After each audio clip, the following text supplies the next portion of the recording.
Okay, the next thing we want to talk about is if we want to take a permutation of something, but we don't necessarily want all of them. Okay, just like in our last problem, we didn't really care about all the members of the chess club. We just wanted the president and vice president.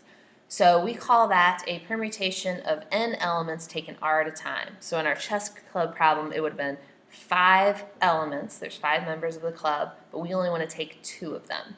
So the notation we use for that is this with these little subscripts. We have n permutation r, and the formula for finding that is n factorial over n minus r factorial. So for example, we have 8 horses running in a race.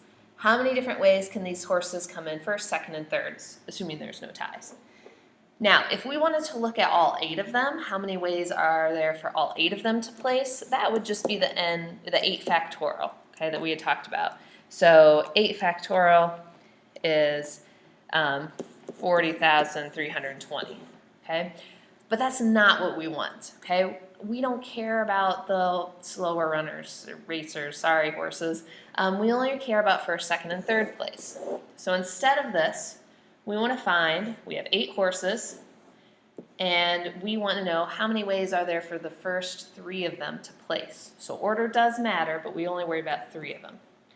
So this is going to be 8 factorial over 8 minus 3 factorial, which of course is 8 factorial over 5 factorial. 8 factorial is 8, 7, 6, 5, so on and so forth. 5 factorial is 5, so on and so forth. Notice these are all going to cancel.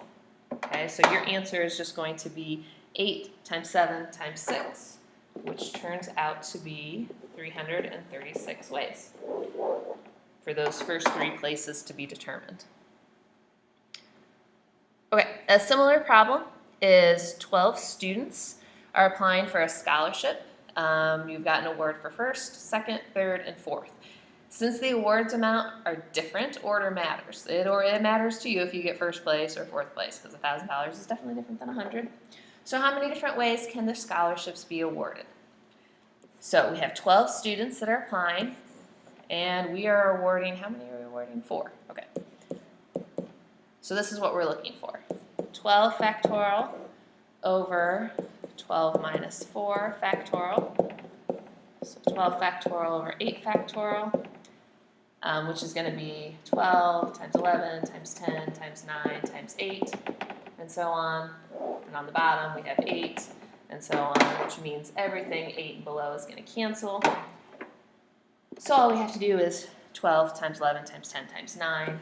So there's 11,880 ways to award this scholarship money. Your calculator will also do these, starting with the TIs. If you go into those under the Math menu, these are slightly different if you're using one of mine and if you have one of your own.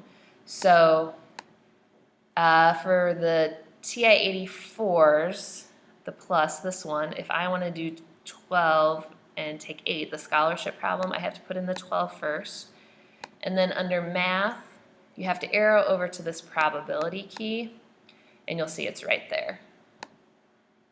Hit enter, and then 4, and there it is. If you use one of the yellow ones that the school has, you go and get the permutation key first, and then you enter in the 12 and 4 into the subscripts, but it's the same idea. Your scientific calculator does this as well. I'm sorry, this is a little bit of a blurry picture, but up towards the top left you have a probability key, and when you hit that probability, you have your permutation button. So just like we did on the other calculator, you would put 12 in first, then go get into your probability key, get the permutation button, and then press 4.